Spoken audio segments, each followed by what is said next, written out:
Hello guys, welcome to testbots-tamil, test automation tutorial channel. நம்ம இது வரைக்கும் என்ன பார்த்துருந்தோம்னா how to do சீரீஸில் micro service testing with Postman, then Java with Cucumber, then அதே micro சர்வீசஸை robot ஃப்ரேம்ஒர்க்கில் எப்படி பண்ணுறதுன்னு பார்த்துருந்தோம்.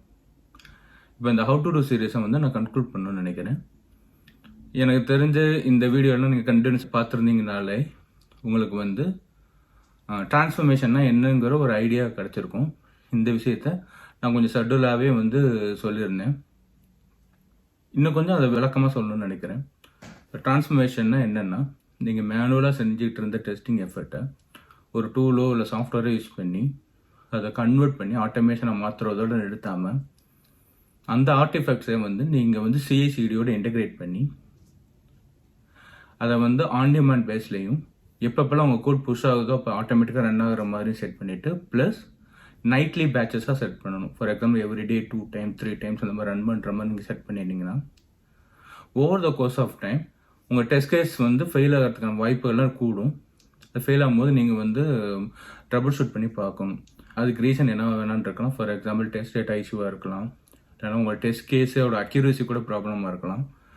அப்படி இல்லாட்டினா அந்த ப்ரிசிஷன்லாம் கொஞ்சம் ப்ராப்ளம் இருக்கலாம், இன்ஃப்ராஸ்ட்ரக்சர் இஷ்யூ இருக்கலாம். இதெல்லாம் நீங்கள் சரி பண்ணிகிட்டே வந்துகிட்டே இருந்தீங்கன்னா, ஒவ்வொரு தடையும் ஃபெயில் ஆகும்போது சரி பண்ணிகிட்டே இருந்தீங்கன்னா, அதை மானிட்டர் பண்ணி சரி பண்ணிகிட்டே இருந்தீங்கன்னா உங்களோட டெஸ்ட்டோட ரிலையபிலிட்டி, உங்களோட ஆர்டிஃபேக்ட் ரிலையபிலிட்டி வந்து கூடிக்கிட்டே போகும். எவ்வளோக்கு எவ்வளோ ஆர்டிஃபேக்ட்ஸோட ரிலையபிலிட்டி கூடுதோ அவ்வளோக்கு எவ்வளோ உங்கள் மேலேயும் நீங்கள் பண்ண டெலிவரபிள்ஸ் மேலேயும் ஒர்க் மேலேயும் இந்த என்டையர் டீமுக்கான நம்பிக்கை கூடிக்கிட்டே போகும். ஓவர் த கோர்ஸ் ஆஃப் டைமே பார்த்தீங்கன்னா நீங்கள் அந்த ஜெங்கின்ஸ் ஃபெயிலரை டீபக் பண்ணுறதை விட உங்கள் இன்ஜினியரிங் டீம், அது உங்கள் டெவலப்மெண்ட் டீம்லாம் ஆட்டோமேட்டிக்காக ஒரு ஃபெயிலியர் ஆகுதுன்னா அவங்களே போயிட்டு டபுள் ஷூட் பண்ணி என்ன அப்ளிகேஷனில் இஷ்யூ இருக்கிறதுக்கு வாய்ப்பு இருக்குங்கிறத நம்பி அவங்க போய் டபுள் ஷூட்டில் இறங்குவாங்க. ஸோ இதுதான் உங்களுக்கு டிரான்ஸ்ஃபர்மேஷன். நீங்கள் வந்து ஒரு பிக் ரிசல்ட்டை வந்து அச்சீவ் பண்ணுறதுக்கு நீங்கள் என்னென்ன ஸ்டெப்ஸ் எல்லாம் எடுத்து உங்களோட ஆர்டிஃபேக்ட்ஸை எப்படி கம்ப்ளீட்டாக ஆட்டோமேட் பண்ணி டிரான்சிஷன் பண்ணுறீங்க, உங்களோட மேனுவல் டெஸ்டிங் எஃபர்ட்டை எப்படி கம்ப்ளீட்டாக டிரான்சிஷன் பண்ணி பிக் ரிசல்ட் கொடுக்குறீங்கிறது தான் டிரான்ஸ்ஃபர்மேஷன். இப்போ லெவரேஜிங்னா என்ன, ஏற்கனவே வீடியோவில் சொல்லியிருந்த மாதிரி you need to pick a right tool for the right timing or at the right சுச்சுவேஷனுங்கிறது தான் லெவரேஜிங்.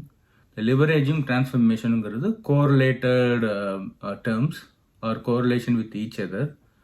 நீங்கள் எவ்வளோக்கு எவ்வளோ உங்களுக்கு அவேர்னஸ் ஆஃப் மோர் டூல்ஸ், எவ்வளோக்கு எவ்வளோ உங்களுக்கு டூல்ஸ் எல்லாம் தெரிஞ்சிருக்கும் அவ்வளோக்கு அவ்வளோ ஆட்டோமேட்டிக்காகவே வந்து லெவரேஜிங் ஸ்கில்ஸ் கூடும். உங்களோட லெவரேஜிங் ஸ்கில் கூட கூட கூட உங்களோட டிரான்ஸ்ஃபர்மேஷன் ஸ்கில்ஸும் அதிகமாயிரும், உங்களோட டிரான்ஸ்ஃபர்மேஷன் எபிலிட்டியும் வந்து அதிகமாகிட்டே வரும். இதை தான் நான் அந்த வீடியோவில் சொல்லணும்னு நினச்சிருந்தேன். ஸோ லெவரேஜிங்கை பற்றி இன்னும் நம்ம மற்ற வீடியோலாம் போக உங்களுக்கே தெரிய வரும், எந்த டூலை எந்த இடத்துக்கு யூஸ் பண்ணுறேங்கிறதெல்லாம் தெரிய வரும்.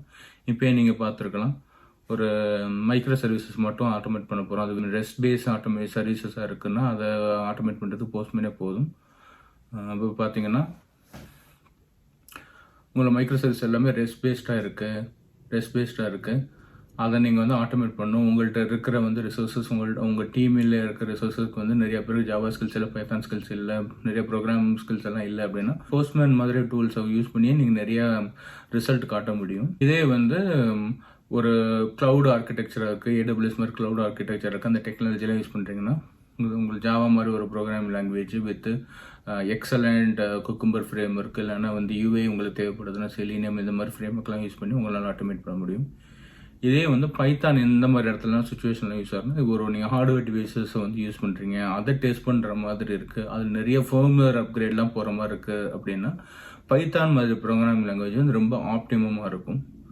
ஸோ இதெல்லாம் தான் வந்து லெவரேஜிங் ஸ்கில்ஸில் வரும். லெவரேஜிங்கை பற்றி இன்னும் டீட்டெயிலாக போக பார்க்கலாம். நம்ம எவ்வளோக்கு எவ்வளோ டூல்ஸ் யூஸ் பண்ணுறோம், எந்த ரீசனுக்காக யூஸ் பண்ணுறோன்னு சொல்ல உங்களுக்கு ஆட்டோமேட்டிக்காக வந்து உங்களுக்கு நீங்களே அண்டர்ஸ்டாண்ட் பண்ணிக்க ஆரம்பிச்சிருவீங்க. அடுத்து என்ன சொல்லணும்னு வச்சுருந்தேன்னா ஃபீட்பேக் அண்ட் இம்ப்ளிமெண்டேஷன். இது வரைக்கும் இந்த வீடியோஸில் வந்து க்ளோஸ் சர்க்கிளில் தான் பெரும்பாலும் ஷேர் பண்ணியிருந்தேன். அவங்கெல்லாம் பார்த்துட்டு நல்லா இருக்குன்னு தான் சொல்லியிருந்தாங்க. ஆப்வியஸாக க்ளோஸ் சர்க்கிளில் வந்து நம்ம கொடுத்தோன்னா நல்லா இருக்குன்னு தான் சொல்லுவாங்க.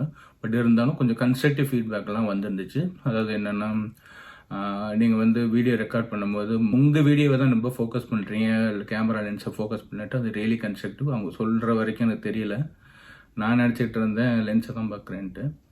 பட் அதை வந்து இப்போ கொஞ்சம் கொஞ்சம் சரி பண்ணிக்க ஆரம்பிச்சிருக்கேன். இன்னொருத்தர் கேட்டிருந்தாரு, அவரும் வந்து இண்டஸ்ட்ரியில் இருக்கிறவர் தான். அவரே கேட்டிருந்தார், போஸ்ட் பண்ண யூஸ் பண்ணி இவ்வளோ தூரம் நான் பண்ண முடியுமா, நான் வந்து மேனுவல் டெஸ்டிங் டூல் தான் நினச்சிட்டு இருந்தேன் அப்படின்னாரு. எனக்கு அதை கேட்கும்போது சர்ப்ரைஸ்டாகவும் இருந்துச்சு, அதே நேரத்தில் சாட்டிஸ்ஃபேக்ஷனாகவும் இருந்துச்சு. ஏன்னா இண்டஸ்ட்ரியில் இருக்கிற அவருக்கே வந்து தெரியாத விஷயத்த கொஞ்சம் சொல்லிக் கொடுக்குறோம். இப்போ நிறைய பேருக்கு தெரியாமல் இருக்கிறதுக்கான வாய்ப்பு இருக்குது. இது சொல்லணும்னா அவங்களுக்கு புரியும், யூஸ்ஃபுல்லாக இருக்குங்கிற ஒரு நம்பிக்கை வந்துடுச்சு. அதை தான் சொல்லணும்னு நினச்சேன். ஸோ உங்களோட ஃபீட்பேக் ரொம்ப முக்கியம். ஏதாவது ஒரு வகையில் நீங்கள் ஃபீட்பேக் கொடுத்தீங்கன்னா அதை நம்ம வர வீடியோக்களை அட்ரஸ் பண்ணி பார்க்கலாம். தேங்க்ஸ் எல்லாம். Please subscribe, share it with your friends and share your feedbacks. By.